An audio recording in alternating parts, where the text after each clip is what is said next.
Hello students, welcome back.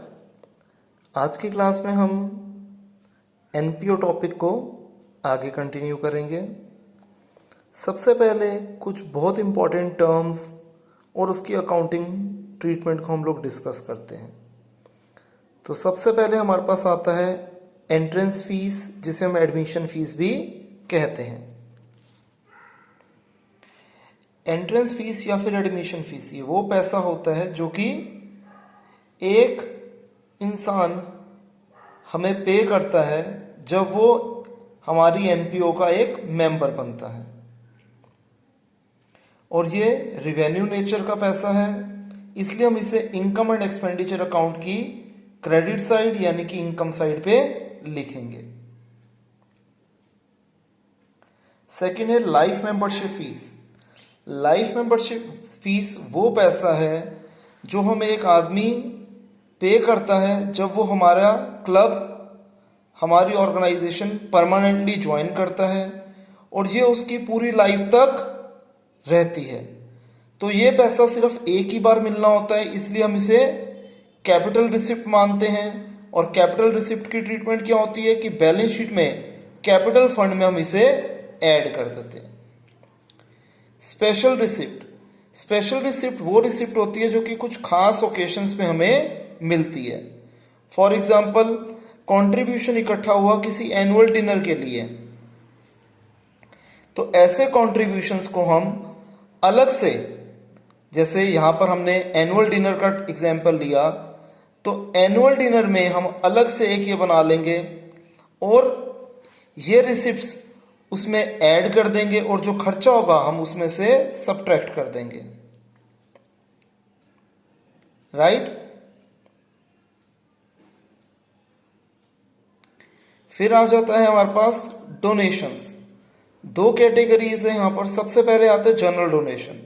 General donation वो है कि एक जो डोनेशन जिसका कोई खास पर्पस हमें मेंशन्ड नहीं है, और ये जब पर्पस मेंशन नहीं होता तो इनकम एंड एक्सपेंडिचर अकाउंट की ये इनकम साइड पे यानी क्रेडिट साइड पे हम लोग इसे शो करते हैं।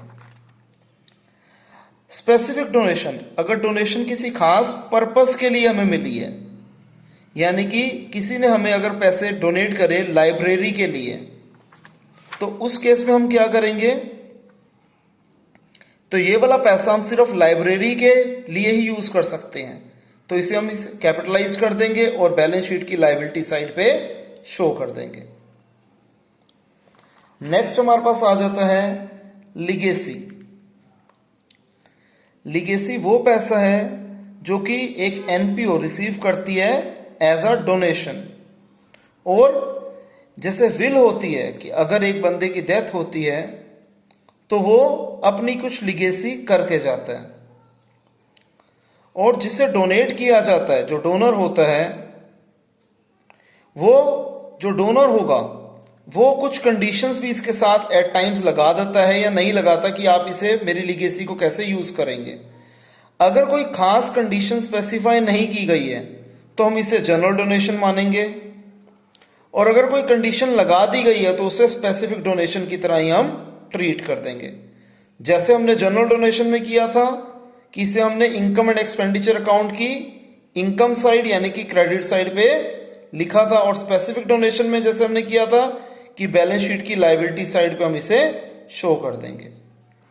6 पॉइंट है ग्रांट। ग्रांट को हम कैपिटल रिसिप्ट मानते हैं, ठीक है जी, क्योंकि एक ये पर्टिकुलर पर्पस के लिए हमें मिलता है, बेशक एसेट खरीदने के लिए या फिर कोई सैलरीज, कोई एक्सपेंस पे करने के लिए।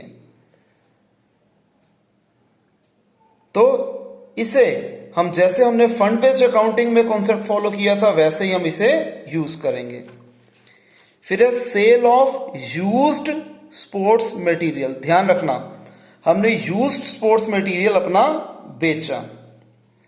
आपको पता है जो स्पोर्ट्स मटेरियल का जो स्टॉक है उसे हम बैलेंस शीट की एसेट साइड पे दिखते हैं, और जो स्पोर्ट्स मटेरियल हमने साल के दौरान यूज कर दिया, कंज्यूम कर दिया, उसे हम इनकम एंड एक्सपेंडिचर अकाउंट की एक्सपेंडिचर साइड पे यानी कि डेबिट साइड पे लिखते हैं।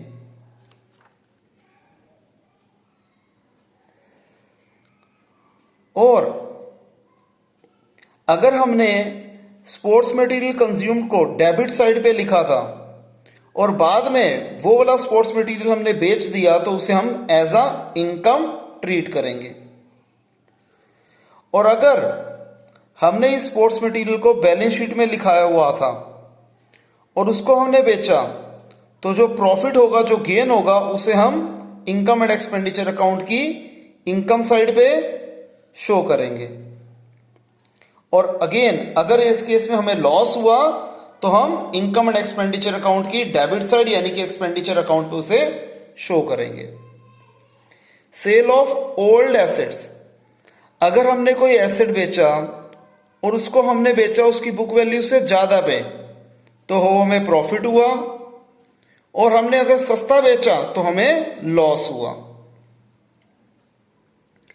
तो जितने का तो हमने एसेट बेचा वो एसेट हमारा बैलेंस शीट में एसेट साइड में से माइनस हो जाएगा, और अगर हमें प्रॉफिट हुआ तो हम लिखेंगे इनकम एंड एक्सपेंडिचर अकाउंट की इनकम साइड पे, और अगर हमें लॉस हुआ था तो हम लिखेंगे इनकम एंड एक्सपेंडिचर अकाउंट की एक्सपेंडिचर साइड पे। 9th पॉइंट है सेल ऑफ ओल्ड न्यूज़पेपर। जब हम न्यूज़पेपर बेचते हैं तो ये हमारे इनकम एंड एक्सपेंडिचर अकाउंट की इनकम साइड पे आता है। नेक्स्ट पॉइंट है हमारा सब्सक्रिप्शन। सब्सक्रिप्शन वो पैसा होता है जो मेंबर्स हमें पीरियोडिक इंटरवल्स के बाद पे करते हैं। वो एट टाइम्स मंथली होता है, कई बार क्वार्टरली, कई बार हाफ ईयरली और या फिर कई बार ईयरली होता है, ताकि उसकी इस पैसे से उनकी जो लाइफ टाइम मेंबरशिप है वो चलती रहे। और ये रेगुलर सोर्स ऑफ इनकम रहता है एक एनपीओ के लिए, इसलिए हम इसे लिखते हैं इनकम एंड एक्सपेंडिचर अकाउंट की इनकम साइड पे। ये हमारा प्रैक्टिकल के नजरिए से भी बहुत इंपॉर्टेंट टॉपिक है। तो आइए इसके परफॉर्मे को बहुत अच्छे तरीके से हम समझ लेते हैं सब्सक्रिप्शन को। और सब्सक्रिप्शन को जैसे आपको बताया इनकम एंड एक्सपेंडिचर अकाउंट की इनकम साइड पे हम दिखाते हैं। तो इसका फॉर्मूला है subscription receive during the year, इसमें हम ऐड करते हैं subscription outstanding at the end of the year. वो सब्सक्रिप्शन जो करंट ईयर के एंड में आउटस्टैंडिंग है उसे ऐड कर दीजिए, plus subscription received in advance in the beginning of the year. और हम क्या ऐड कर देंगे, वो सब्सक्रिप्शन जो हमें एडवांस में ही मिल गई है इस साल की शुरुआत में, और ये सब्सक्रिप्शन रिलेट करती थी आने वाले साल से। और इसी की ऑपोजिट चीजों को हम सब्ट्रैक्ट कर देंगे, यानी कि subscription outstanding in the beginning of the year, वो सब्सक्रिप्शन जो साल की शुरुआत में आउटस्टैंडिंग थी उसे हम सब्ट्रैक्ट कर देंगे, और वो सब्सक्रिप्शन जो हमें एडवांस में मिली थी लास्ट ईयर में हम उसे भी सब्ट्रैक्ट कर देंगे, और जो आंसर आएगा उसे इनकम एंड एक्सपेंडिचर अकाउंट की इनकम साइड पे दिखाया जाएगा। तो आइए स्टूडेंट्स अब हम सब्सक्रिप्शन के कुछ क्वेश्चंस को अटेम्प्ट कर लेते हैं। तो आइए स्टूडेंट्स अब हम अटेम्प्ट करते हैं सब्सक्रिप्शन टॉपिक के कुछ क्वेश्चन। मैंने सबसे पहले ली इलस्ट्रेशन 11। आपको पता है सब्सक्रिप्शन का जो फॉर्मूला होता है subscription receive during the year, इसमें हम प्लस करते हैं subscription outstanding at the end of the year, plus subscription pre received in the beginning of the year, less subscription pre received eight the end of the year, और less कर देंगे subscription outstanding in the beginning of the year. मैंने formula एक ही बार लिख दिया और फिर 3 questions आपको करके दिखाए हैं। तो फर्स्ट थिंग्स फर्स्ट, सबसे पहले इलस्ट्रेशन 11 में कहता है कि हमें एक्सट्रैक्ट दिया हुआ रिसिप्टेंट पेमेंट अकाउंट का और एडिशनल इंफॉर्मेशन भी दे रखी है। बताइए कितने अमाउंट को आप दिखाओगे इनकम एंड एक्सपेंडिचर अकाउंट की इनकम साइड पे। सबसे पहले रिसिप्ट साइड पे हमें कहते हैं कि subscription receive during the year है 1 लाख रुपीस की। हमने लिख दिया जी subscription receive during the year है 1 लाख। इसके बाद इस क्वेश्चन में बहुत आसान है, हमें चारों चीजें जो चाहिए होती है फॉर्मूले की वो उन्होंने क्लियर कट दे रखी है। Subscription outstanding on as at 31 March 2019 और फिर 31 मार्च 2020। तो 31 मार्च 2019 हो गया साल की शुरुआत में, और 31 मार्च 2020 हो गया साल के एंड में। तो subscription outstanding in the beginning है 20,000, ये हमने लिख दिया, subscription outstanding at the end of the year है 40,000, हमने ये भी लिख दिया। Subscription received in advance in the beginning of the year है 30,000 और subscription received in advance at the end of the year ये है 20,000। तो सीधा सीधा क्वेश्चन था, हमने फॉर्मूले में वैल्यू डाली, इसे हम ऐड कर लेते हैं 40 और 30, 70,000 ऐड करना है, 40,000 सब्ट्रैक्ट करना है, तो ओवरऑल 1 लाख में 30,000 ऐड करा तो 1,30,000 आपका आंसर आ गया। अब हम लोग करते हैं इलस्ट्रेशन 13। अब थोड़े से हम एक दो ट्रिकी क्वेश्चन भी कर लेते हैं। सबसे पहले सब्सक्रिप्शन जो हमें साल के दौरान मिली है, प्रीवियस ईयर से रिलेटेड मिली है 4,000, करंट ईयर से रिलेटेड मिली है 2,11,000 और नेक्स्ट ईयर से रिलेटेड मिली है 8,000। तो जो हमें टोटल सब्सक्रिप्शन वो अकाउंटिंग ईयर जो खत्म हो रहा है 31 मार्च 2020 पे जो टोटल सब्सक्रिप्शन मिली है वो मिली है 2,23,000 रुपए की, हमने ये लिख दिया। फॉर्मूला हमें पता है। अब सबसे पहले हम क्या करेंगे, जो एडिशनल इंफॉर्मेशन होती है हमेशा पहले उस पर नजर डालेंगे। क्लब के 450 मेंबर्स हैं, हर कोई एनुअल सब्सक्रिप्शन दे रहा है 500 रुपीज की। जब 450 मेंबर्स हैं हर कोई 500 रुपए दे रहा है तो हमें पता है हमारे पास टोटल कलेक्शन क्या होगी 2,25,000 रुपए की होगी। तो इस तरह हमें ये वाला आंसर ऑलरेडी पता है। आगे देखिए, फिर कहता है कि 4,500 रुपए एरियर्स थे यानी कि आउटस्टैंडिंग थे कब 31 मार्च 2019 पे, यानी कि outstanding in the beginning of the year था 4,500।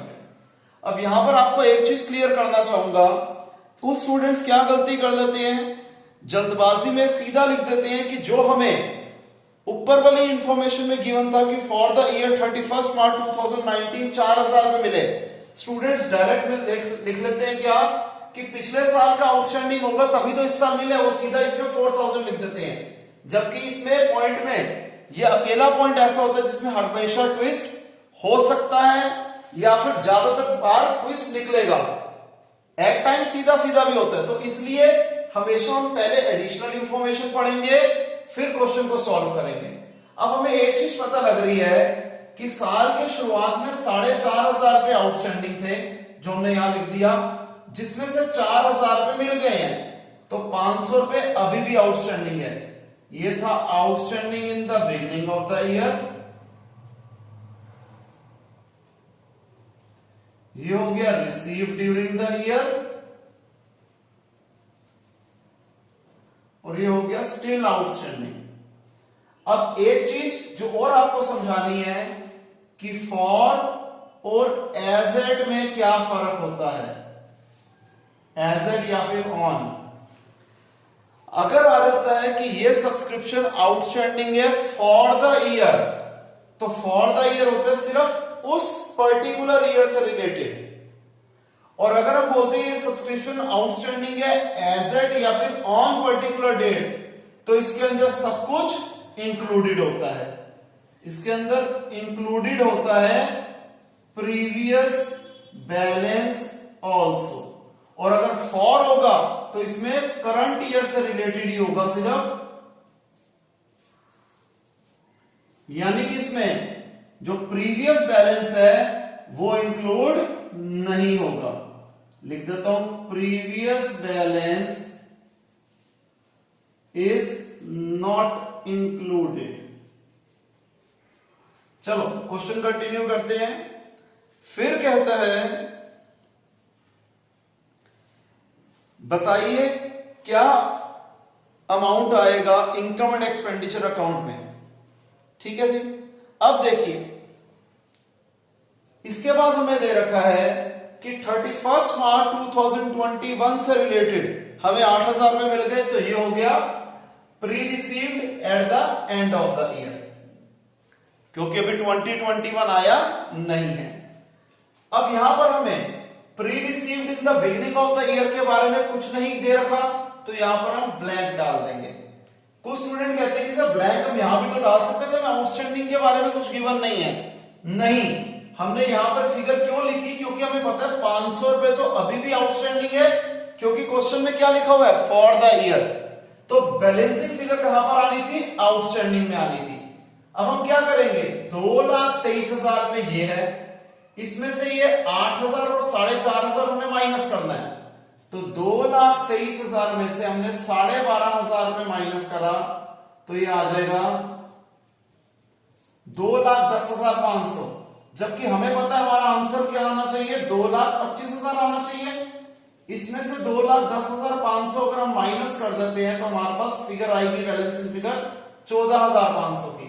तो यहां पर ये हमारी बैलेंसिंग फिगर थी 14,500 की। अगर हम इसकी बाइफर्केशन करें तो 500 रुपए प्रीवियस ईयर से रिलेटेड है और बचे हुए 14,000 रुपए करंट ईयर से रिलेटेड है। क्लियर?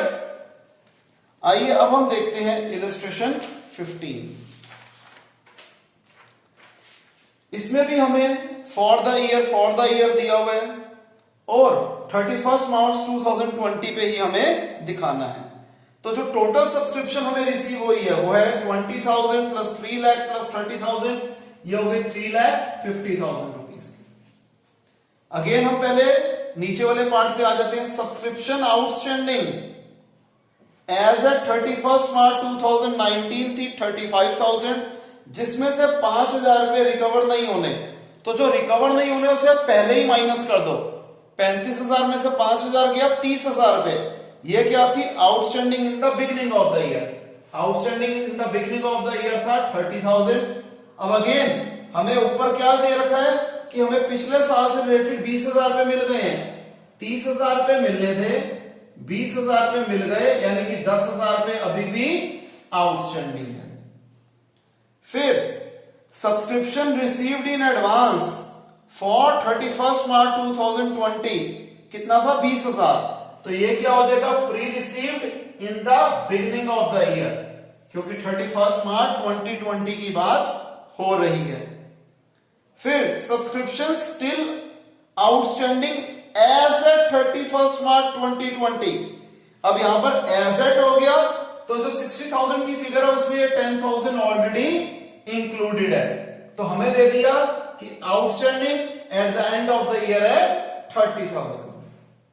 और ऊपर आ जाओ तो फॉर द ईयर एंडेड 31 मार्च 2021 से रिलेटेड हमें 30,000 मिला, तो ये हो जाएगा pre received eight the end of the year. तो 3,50,000 में 80,000 ऐड कर दो, 60,000 माइनस कर दो, ओवरऑल 20,000 ऐड करना है। तो 3,50,000 प्लस 20,000 अमाउंट आ गया 3,70,000। Clear students? इसे कॉपी कर लें।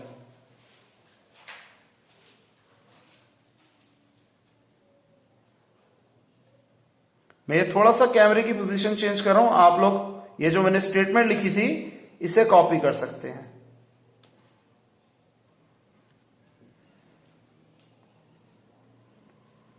हो गया कॉपी स्टूडेंट्स? तो नेक्स्ट स्टूडेंट्स जो हमारे पास जो टॉपिक है वो है cost of consumable items. Consumable items में हमारे पास मेडिसिन आ जाएगा या कई बार sports material.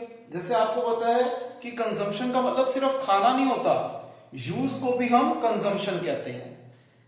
For example bats होते हैं, क्रिकेट बैट होते हैं, बॉल होते हैं, नेट होते हैं, ये over a period of time use होके खराब हो जाते हैं और अल्टीमेटली हमें उसे डिस्कार्ड करना पड़ता है। तो उसे हम कंजम्पशन ऑफ स्पोर्ट्स मटेरियल ही कहेंगे। और जो कंजम्पशन होती है उसे हम इनकम एंड एक्सपेंडिचर अकाउंट की एक्सपेंडिचर साइड पे लिखते हैं। इसमें 3 केसेस होते हैं। अगर हमें परचेजेस गिवन है तो परचेजेस का फॉर्मूला हो जाएगा, कंजम्पशन कैसे निकलेगी, opening stock plus purchases minus closing stock, छोटा सा फॉर्मूला। अगर हमें अमाउंट पेड गिवन है तो उसमें हम कैसे निकालते हैं consumption, amount paid during the year. इसमें हम 3 चीजें ऐड करेंगे, ओपनिंग स्टॉक, क्लोजिंग क्रेडिटर और advance paid in the beginning of the year. और इन 3 चीजों की ऑपोजिट चीजें हम सब्ट्रैक्ट कर देंगे, यानी कि ओपनिंग की जगह क्लोजिंग स्टॉक सब्ट्रैक्ट हो जाएगा, क्लोजिंग क्रेडिटर का ऑपोजिट हो गया ओपनिंग क्रेडिटर, वो सब्ट्रैक्ट हो जाएगा। और advance paid in the beginning of the year add करा था तो advance paid at the end of the year हम सब्ट्रैक्ट कर देंगे तो हमारा कंजम्पशन निकल आएगा। तीसरा केस होता है अगर payment made to creditors given है। अगर payment made to creditors given है तो हम creditors for that particular item वो अकाउंट बनाएंगे। क्रेडिटर्स लायबिलिटी है तो इसका क्रेडिट बैलेंस होता है, यानी कि ओपनिंग बैलेंस होता है क्रेडिट साइड पे और क्लोजिंग बैलेंस होता है डेबिट साइड पे। अब जितने हमने अमाउंट पे किया होगा वो हम डेबिट साइड पे लिख देंगे to bank account amount paid to creditors, तो बैलेंसिंग फिगर आ जाएगी हमारी क्रेडिट परचेजेस की। Clear students? तो ये परफॉर्मा, ये तीनों का कॉन्सेप्ट जो है आप कॉपी कर लीजिए, फिर हम इनके क्वेश्चंस की प्रैक्टिस करते हैं।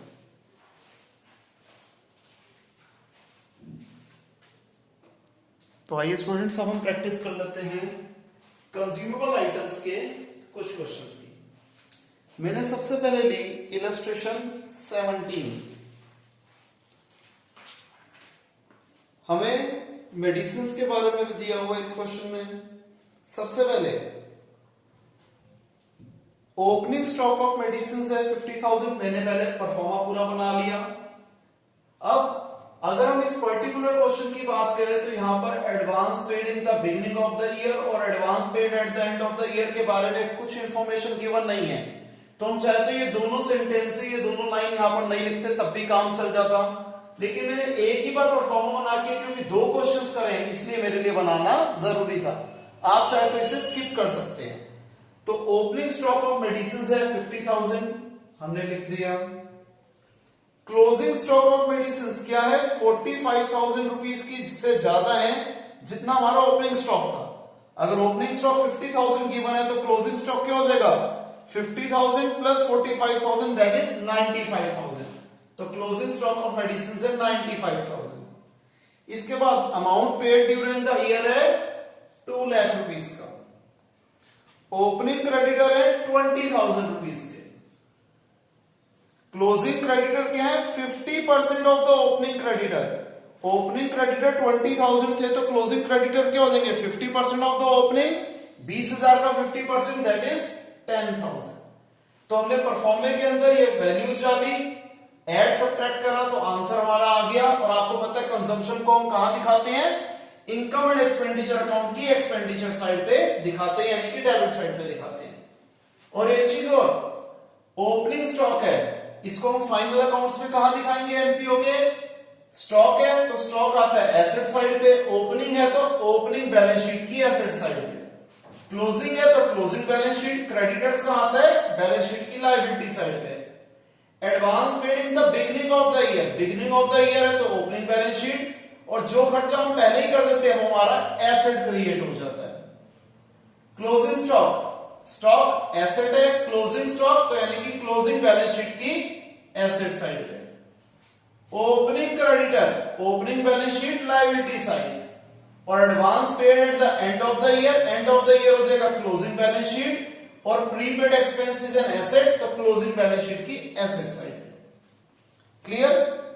सेम चीज हमने सब्सक्रिप्शन में भी यूज करनी थी कि जो subscription eight the end of the year outstanding होती है वो एंड ऑफ द ईयर क्या आ जाएगा क्लोजिंग बैलेंस शीट, और income outstanding is an asset. तो subscription outstanding at the end of the year कहां पे आएगा क्लोजिंग बैलेंस शीट की एसेट साइड पे, और subscription outstanding in the beginning of the year तो वो ओपनिंग बैलेंस शीट की एसेट साइड पे आएगा। Subscription pre received in the beginning of the year, वो पैसा, वो इनकम जो हमें पहले ही मिल जाए हमारे लिए लायबिलिटी है, तो बिगिनिंग ऑफ द ईयर में ओपनिंग बैलेंस शीट की लायबिलिटी साइड, और subscription pre received eight the end of the year तो ये क्लोजिंग बैलेंस शीट की लायबिलिटी साइड पे आ जाएगा। तो ट्रीटमेंट वैसे ही रहेगी। आइए अब हम कर लेते हैं illustration 20।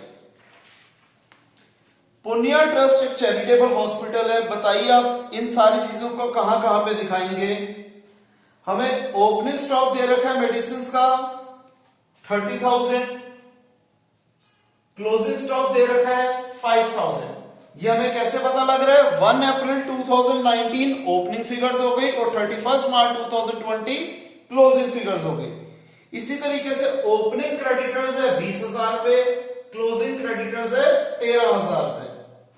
Advance paid for medicine on 31 March 2020 तो advance paid at the end of the year हो गया 13,000, और सेम चीज साल की शुरुआत में यानी कि advance paid in the beginning of the year है 2000 रुपीज और अमाउंट पेड फॉर मेडिसिन कितना है 1,08,000। हमने ये तीन चीजों को ऐड करा, इन तीन चीजों का टोटल सब्ट्रैक्ट करा, आंसर आ गया 1,15,000 रुपए। Clear students? इसे कॉपी करें, फिर हम एक पेमेंट मेड टू क्रेडिटर्स का क्वेश्चन अटेम्प्ट करते हैं।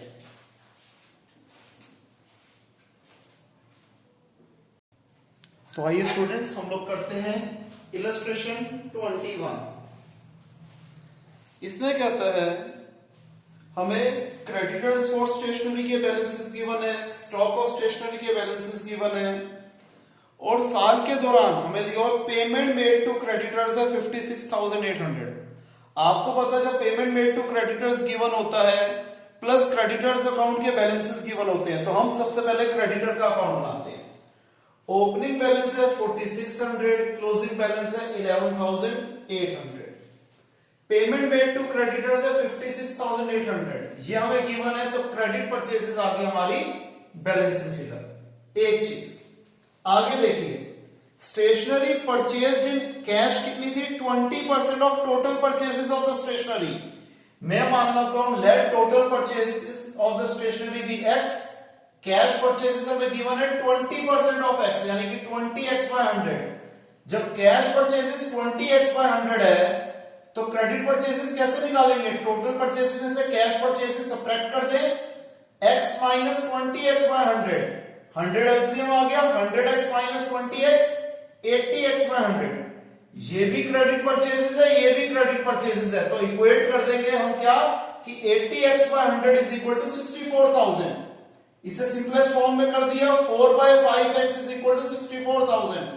तो x कैसे निकलेगा 64,000 इंटू 5/4, ये आ गया 80,000। तो टोटल परचेसेस आ गई हमारी 80,000। अब जब हमें परचेसेस गिवन होता है तो हम कौन सा फॉर्मूला लगाते हैं कंजम्पशन का? Opening stock plus purchases minus closing stock. Opening stock 15,000 given है, परचेसेस हमने 80,000 निकाल दिया, क्लोजिंग स्टॉक 30,400 गिवन है, तो कंजम्पशन निकल आई 64,600, जिसे हम दिखाएंगे इनकम एंड एक्सपेंडिचर अकाउंट की एक्सपेंडिचर साइड पे। और यहां पर जो स्टॉक ऑफ स्टेशनरी थी उसका कोई यूज नहीं होगा क्योंकि हमें परचेसेस गिवन है। क्लियर है स्टूडेंट्स? इसे कॉपी करें।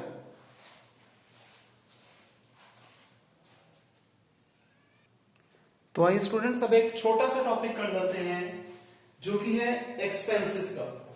जैसे सब्सक्रिप्शन जो थी वो हमारे लिए इनकम थी, तो एक्सपेंसेस कहां पर आएगा? इनकम एंड एक्सपेंडिचर अकाउंट के एक्सपेंडिचर साइड पे आएगा और इसका परफॉर्मेंस सेम वैसा है जैसा सब्सक्रिप्शन का था, बस वहां पर हमारी वो इनकम थी तो हमने लगाया था प्री रिसीव्ड, एक्सपेंस है तो यहां पर आ जाएगा प्री पेड।